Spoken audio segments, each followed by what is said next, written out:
आज सुभाष घई का 80वां जन्मदिन है, जिन्हों राज कपूर के बाद में हिंदी सिनेमा का शोमैन माना जाता है। सुभाष घई जब यहाँ आए थे तब उन्होंने कभी ये सोचा भी नहीं होगा कि राज कपूर के बाद में वो यहाँ शोमैन के नाम से जाने जाएंगे। 5,000 कंटेस्टेंट्स में राजेश खन्ना के और धीरज कुमार के अतिरिक्त सुभाष घई को भी चुना गया था। राजेश खन्ना को तो तुरंत मूवी में काम दिया गया, किंतु सुभाष के सामने तमाम दिक्कतें आई। उन्होंने हार नहीं मानी। सुभाष घई ने अपने करियर में सबसे ज्यादा अपने काम को प्राथमिकता दी, यहाँ तक कि पिता के निधन के बाद भी वो शूटिंग करते रहे। आज सुभाष घई का 80वां जन्मदिन है। आइए जानते हैं उनके विषय में कुछ महत्वपूर्ण बातें। एफटीआईआई से एक्टिंग कोर्स करके आए तो व्यक्तियों ने स्टूडियो में घुसने नहीं दिया। कहते थे एक्टर ट्रेनिंग से थोड़ी ही बन सकता है। मुझे स्टूडियो के बाहर खड़े रहने को भी कहा गया था। ऐसा सुभाष घई ने कई बार अपने इंटरव्यूज में बताया भी है। सभी कहते थे कि उनका कोई मूवियों का बैकग्राउंड नहीं है, उन्हें कोई नहीं जानता। उन दिनों ट्रेन और बस में सफर करता था। प्रोड्यूसर से मीटिंग को उनके ऑफिस के बाहर घंटों इंतजार करना पड़ता था। उस समय एक और ही संघर्ष था। सुभाष घई का जन्म 24 जनवरी 1945 को नागपुर में नाना के घर हुआ था। सुभाष घई ने हरियाणा के रोहतक से कॉमर्स की पढ़ाई की। 1969 में सुभाष घई ने मूवी आराधना से एक्टिंग करियर की शुरुआत की थी।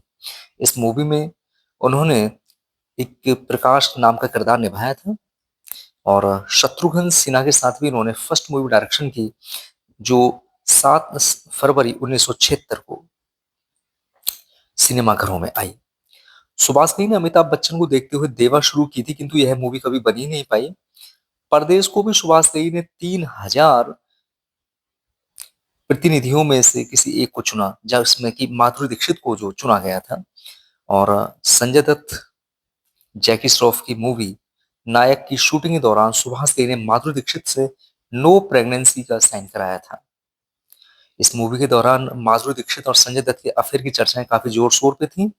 तो ऐसे में उन्हें दिखा कि कहीं ऐसा ना हो कि उनकी मूवी पूरी ना हो, तो उन्होंने माधुरी दीक्षित से नो नो प्रेगनेंसी का एक एग्रीमेंट भी साइन कराया। सुभाष घई की मूवी, जिसको कि उन्होंने कपूर साहब के साथ बनाया, इंश्योरेंस की शुरुआत भी की। इसके जरिए उन्होंने बैंक के प्रोड्यूस करवाने का कॉन्सेप्ट भी शुरू किया, जो आज भी जारी है। किंतु सुभाष भाई के जीवन का संघर्ष कभी खत्म नहीं होता है। उनके जीवन में कदम कदम पर संघर्ष आए। कैरियर की शुरुआत में उन्होंने तरह तरह के संघर्ष भी देखे। आज के संघर्ष भी हैं। आज हमारी संघर्ष मीडिया से बात कराना है। जिंदगी हर कदम एक नई जंग है। जब संघर्ष से प्रेम करेंगे तो संघर्ष आपको अपनाएगा। जब इंडस्ट्रीज में सुभाष घई आए तो छोटे छोटे कैरियरों से उन्होंने अपनी शुरुआत की। आराधना, उमंग में ऐसी छोटी छोटी चीजें और 5-6 मूवियों में वो हीरो भी बने। एक्टिंग कर रहे थे तो उन्हें एहसास हुआ कि जिस पंक्तियों को वो कह रहे हैं वह किसी और ने राइटिंग की है। डायरेक्टर उन्हें प्रेजेंट कर रहा है और काफी चीजें वहां सामने आ रही हैं। कोई गाना गा रहा है, कोई कुछ कर रहा है, कोई कुछ कर रहा है। उन्हें सितारा कहा जा रहा था और सही देखा जाए तो उन्हें अपनी मिथ्या में वो जी रहे थे, जिससे कि उनकी पूरा जो क्रिएशन था उसका एक पार्ट बने हुए थे। धीरे धीरे एक्टिंग करने से सुभाष घई को बोरिंग होनी शुरू हुई और उन्होंने 6-7 स्क्रिप्ट की। टॉप डायरेक्टर्स को स्क्रिप्ट थी जिन पर मूवी बनी। 7वीं स्क्रिप्ट उन्होंने शत्रुघ्न सिन्हा के साथ में की। वह स्क्रिप्ट किसी को पसंद नहीं आई। एक प्रोड्यूसर को पसंद आई तो उन्होंने कहा इसे तुम खुद क्यों नहीं डायरेक्ट करते। और इस अवसर का उन्हें काफी इंतजार था। उन्होंने इस मूवी का नाम काव्य चरण किया। टेक्निक मूवी थी, काफी हिट साबित हुई। वहीं से सुभाष घई के रूप में नए करियर की शुरुआत हुई और जिस तरह की मूवी वो बनाना चाह रहे थे, मूवी उन्होंने तैयार की, क्योंकि उन्हें सत्यजीत रे की मूवी काफी पसंद आया करती थी। और काव्यचरण मूवी को बनाने के बाद वो सोच रहे थे कि आर्ट या किसी प्रकार की मूवी बनाएं। उन्होंने सोचा कि कोई ऐसी मूवी बनाते हैं जो शिद्दत के साथ कार्य करे और हर 30 वर्षों में हर वर्ष कॉन्स के जो फेस्टिव होता है वो वहां जाते हैं। उनकी फर्स्ट मूवी कामयाब बन होने के बाद में उन्होंने एक दूसरी मूवी कर्ज बनाई, तो मार्केट का भी प्रेशर हुआ। व्यक्तियों को समझ में नहीं आया कि क्या मूवी बनाई है। कर्ज 2 हफ्ते भी मार्केट में नहीं टिक पाई। उनके दोस्त कहते थे कि यह 10-15 वर्ष की आगे की मूवी है। बाद में यह मूवी काफ़ी आगे बढ़ी। एक 65 वर्ष के रिटायर्ड जज को 22 वर्ष की मॉडर्न एक व्यक्ति से, एक स्त्री से प्यार होता है। उस समय ये चीज़ बड़ी अखर रही थी, किंतु जब मूवी 2023 में बनी तो व्यक्तियों ने पसंद की।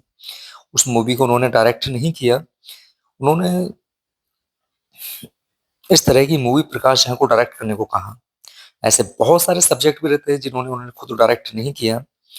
और एक मूवी बनी जो संजय दत्त और जैकी श्रॉफ के नाम की थी, जो एक नेगेटिव मूवी थी, खलनायक। इस मूवी को नेगेटिव से बनाना चाहा।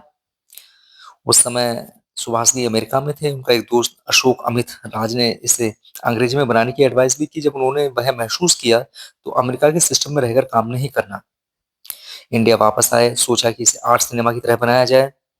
आर्ट सिनेमा को उन्होंने नाना पाटेकर से संपर्क किया। उस समय की कहानी पुणे और मुंबई के बीच की जर्नी पर थी और कहानी नैरेटिव थी, किंतु उसमें गीत संगीत नहीं था। और का अपने आप में काफी सहज मूवी थी। जब राइटर को कहानी सुनाई तो उसने कहा कि इसे बनाने को प्रेरित किए कर सकते हैं और इसे मूवी को बनाना चाहिए। और जब ये मूवी बनाई गई तो संजय दत्त के किरदार को कई स्टार्स ने इंटरेस्ट भी दिखाया। कई ऐसे व्यक्ति थे जिनको वो उठाना चाहते थे, जिसमें प्रेमी, हत्यारे, आतंकवादी का एक चेहरा दिखाई दे। उन्होंने कहा कि वो चाहते थे कि जब इस मूवी को बनाया जाए तो वो व्यक्ति तो चुप रहे पर उसकी आंखें सब कुछ कहें, और वह सब कुछ उन्हें संजय दत्त में नजर आया। इसी वजह से उन्होंने संजय दत्त को चुना। जब मूवी समाज में आई तो समाज के एक वर्ग ने इसका काफी विरोध भी किया था, किंतु व्यक्तियों ने कहा कि सुभाष घई आतंकवाद को बढ़ावा दे रहे हैं। और इसका एक गाना जो कि काफी ज्यादा गंदा भी बताया गया था, उसमें काफी विवाद भी खड़ा हुआ। उन्होंने की हिंदी सिनेमा के जो दो सबसे बड़े एक्टर थे, यूसुफ साहब और राजकुमार जी, को 1959 में पैगाम में नजर आए थे। इसके बाद में दोनों ने कभी भी कोई किरदार नहीं किया, क्योंकि यूसुफ साहब मानते थे कि उनके बड़े भाई राजकुमार साहब ने जो किरदार निभाया, उनके मुंह पर जानबूझ के थप्पड़ मारा था, जिससे कि यूसुफ साहब काफी नाराज थे। अब ये शूटिंग जब शुरू की गई तो राजकुमार साहब और यूसुफ साहब को ऐसा करारा हाथ रख दिया गया कि दोनों एक दूसरे से दूर रहे, और उन्होंने पूरी तरीके से मूविंग की। और 32 वर्ष की जो दोस्त दुश्मनी उनकी थी, उसको उन्होंने दोस्ती में चेंज कर दिया और 9 महीने में शूटिंग पूरी की। यह मूवी 9 अगस्त 1991 को सिनेमाघरों में दे दी गई। और जब यह मूवी आई तो काफी हद तक इसे जो है स्वीकार किया गया। त्रिमूर्ति बनाई। त्रिमूर्ति में उन्होंने शाहरुख खान उठाया। शाहरुख खान के साथ फिर दूसरी मूवी परदेश में काम किया। अरबाज खान के टॉक शो में भी उन्होंने बताया कि सुबह उन्होंने बताया कि परदेश में शाहरुख खान के साथ काम किया और उनके बीच मनमुटाव रहा। उन्होंने कहा कि इस बीच तू मैं काफी हुई, इसके बाद हमने फिर कभी साथ में काम नहीं किया। ऐसा ही हम उम्मीद करते हैं कि सुभाष से हमें इस तरह अपने अच्छी अच्छी मूवियों के साथ में एंटरटेन करते रहेंगे और वो हमेशा स्वस्थ बने रहें।